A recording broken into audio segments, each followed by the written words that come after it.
Recent CBS News poll finds opinions have not really changed following former President Donald Trump's guilty verdict in his hush money trial in New York.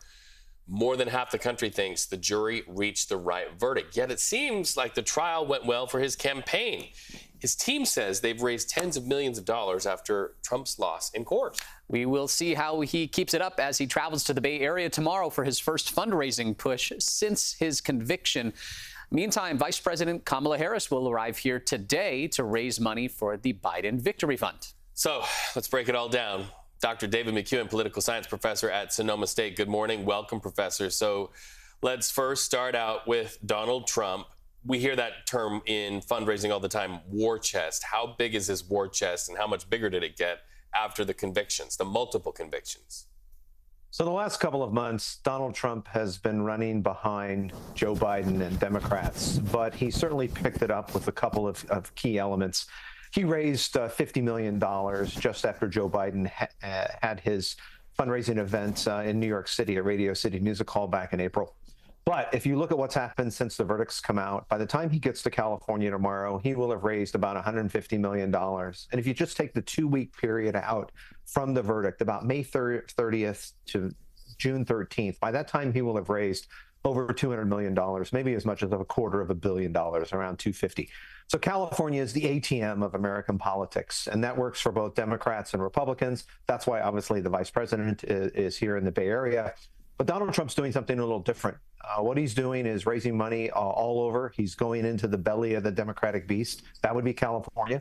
He's going to go down and talk to those libertarians in Silicon Valley, raise a lot of money because they're interested in less government regulation. They're interested in crypto. They're interested in somebody who does something different and is a business person. That is going to challenge the Biden people moving forward. And therefore, so far, we haven't seen much movement in terms of polling, but where we have seen movement is the number of Republicans who believe that he received a fair trial, and versus the number of Democrats that believe he received an unfair trial. That number is important only on the margins, combined with this money, which means we have a heck of a race moving forward the next 125 days. Dr. McCuan, you mentioned Trump appealing to the libertarians in Silicon Valley. Former President Trump, a lot of the Republicans here in California have even distanced themselves from him ever since this guilty verdict. Why do you think he's going that route then? Yeah, Max, an interesting kind of component here. Look, Silicon Valley and its politics are kind of a mishmash of republicanism at some level, libertarianism, and kind of social liberal components as well. And the folks down there, obviously, the folks that Donald Trump's going to be talking to aren't millionaires or billionaires, they're zillionaires. And so they're going to give a ton of money.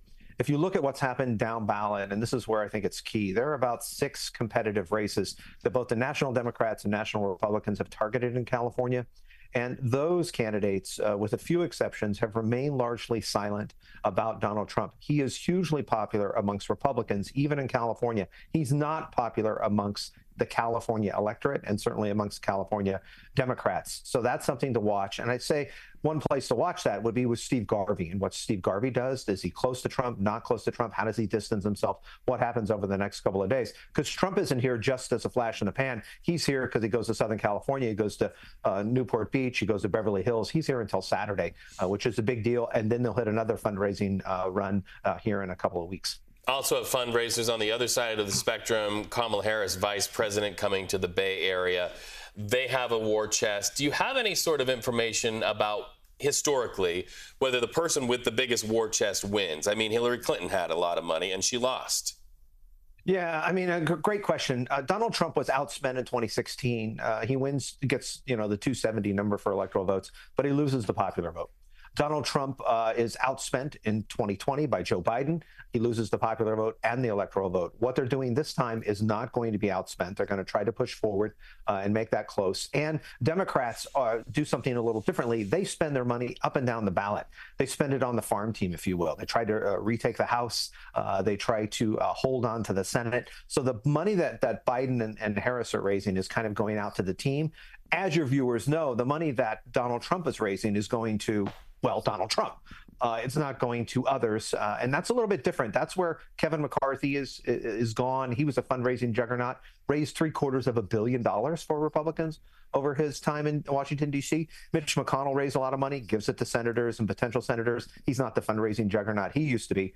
But all the money that's going for Republicans is going overwhelmingly 90+% to Donald Trump. A little bit different than how Democrats do it as well. We appreciate the insight this morning, Professor Dr. David McCuan. Thank you for your time this morning. And I always tease you when we say goodbye to you. Thanks for cleaning the glass behind you. Best view in the Bay. You got it, brother.